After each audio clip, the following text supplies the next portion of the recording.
Hi everyone, this is Teacher Jane of Teach Talk, where learning is fun and easy. If this is your first time watching our videos, don't forget to subscribe and click that bell button so you'll get notified on our next videos. Welcome to Science Amazing! Science Amazing! Kung saan pag-uusapan natin ang mga science concepts from grade 7 to grade 12, kasama ang topics in general science, biology, chemistry, physics, and earth science. At dito, bida ang agham!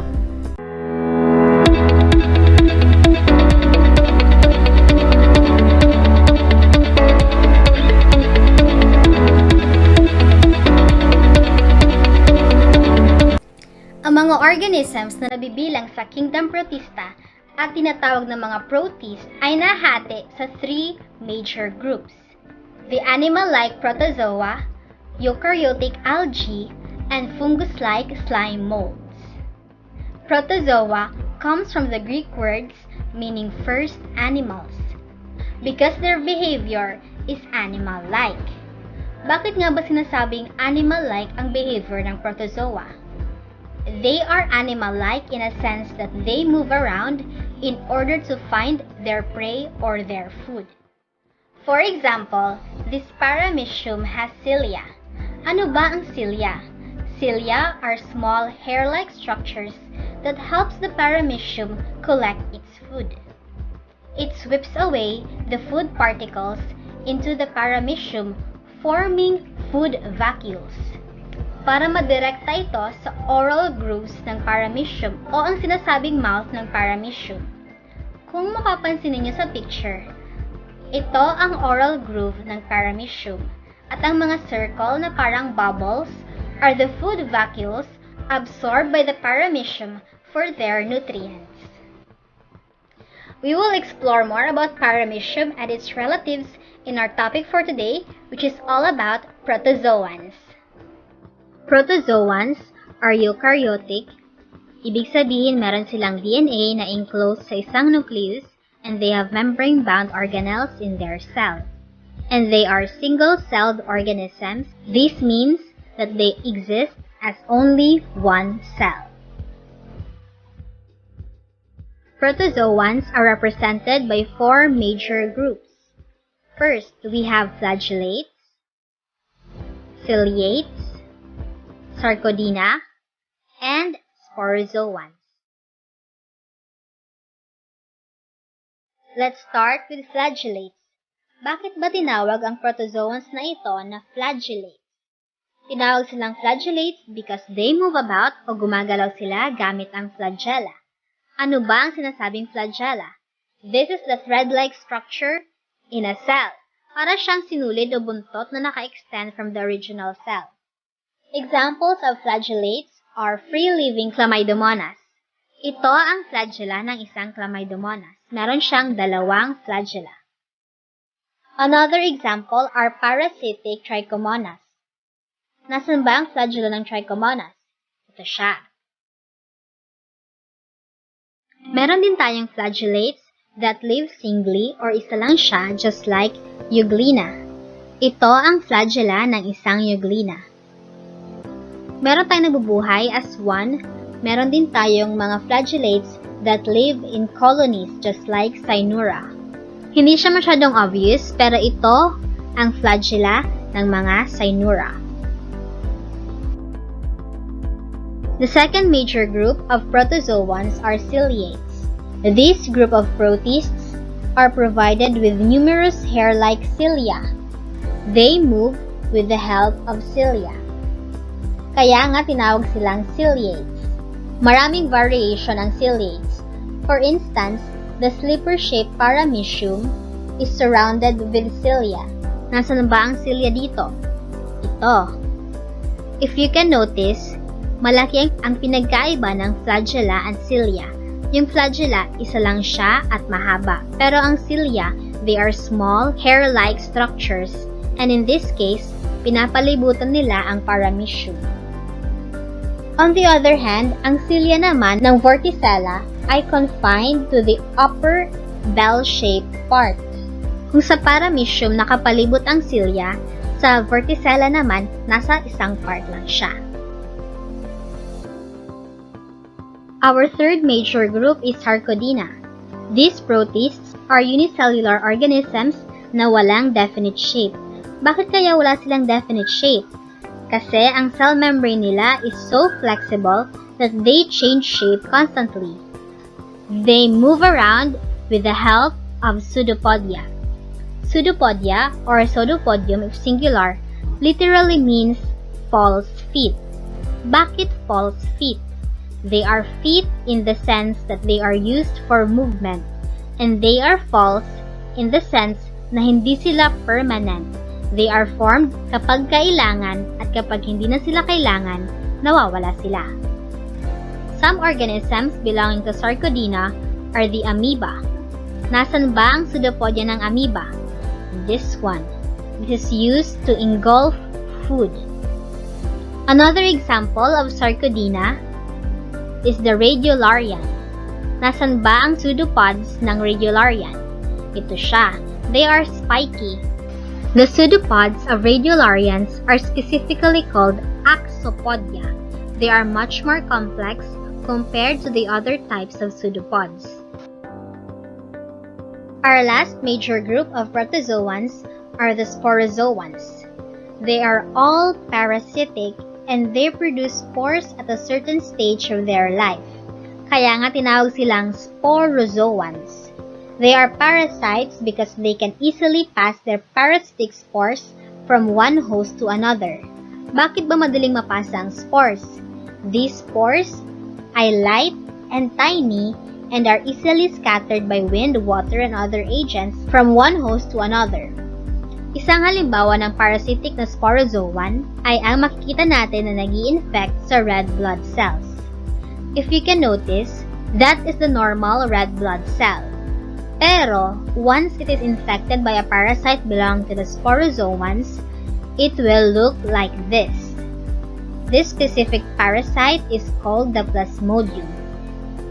Plasmodium is a sporozoan that causes malaria in people. How do protozoans affect us? Are they important? Yes, they have a very important role in food chains and they play as mutualists and pathogens. Pathogens are microorganisms that can cause disease. For example, our drinking water becomes unpleasant and tastes awful when Cyanura, Uvelia are present in large numbers. Other flagellates causes diseases in man. One example is the Trypanosoma gambiense, which causes Gambian sleeping sickness. This is a disease characterized by increased physical weakness and mental depression which leads to death kapag hindi nagamot. Another harmful protozoa is one that lives in the intestines of man. Man gets infected through contamination of food o tubig. This amoeba, Entamoeba histolytica, can produce ulcers on the walls of the intestines and cause abdominal pain, diarrhea, or bloody diarrhea. Kahit maraming protozoans ang parasitic, there are actually a small number of protozoans which are very harmful to their hosts. Some just live as parasites. At ang pinakamahalagang role ng protozoa in the biosphere is in mineralizing nutrients, making them available for use by plants and other soil organisms. The recycled nutrients are then used to make new plants and are used by other organisms. It's quiz time! I will give you 3 minutes to answer this short quiz para malaman natin if you really learned something from our lesson about protozoans. After 3 minutes, we will check.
Time's up! Let's check if your answers are correct. Number 1. Pseudopodia literally means blank. Pseudo means false. Podia means feet. Number 1 is false feet. Number 2. Free-living Chlamydomonas have thread-like blank to help their movement. Ano nga ulit yung Chlamydomonas? Ito siya. Ano ang tawag sa thread-like structure na yan? This is called flagella. Number 3. This organism has needle-like pseudopodia. Para siyang rigid and spiky na mga structure. Yung organism na yon ay Radiolarian. Tingnan natin ang picture ng Radiolarian. Number 4. Paramecium is surrounded with hair-like blank. This is a paramecium. Anong tawag sa nakasurround sa kanya, yung maliliit na parang mga buhok? It is called cilia. Last number. It is passed from one host to another among sporozoans. Tandaan natin na mga sporozoans are parasites and their spores can easily be passed through wind and water, causing some diseases. The answer here is spores. We want to know your score. Kindly comment your score over 5 in the comment section below. That ends our Shansha Amazing episode for today.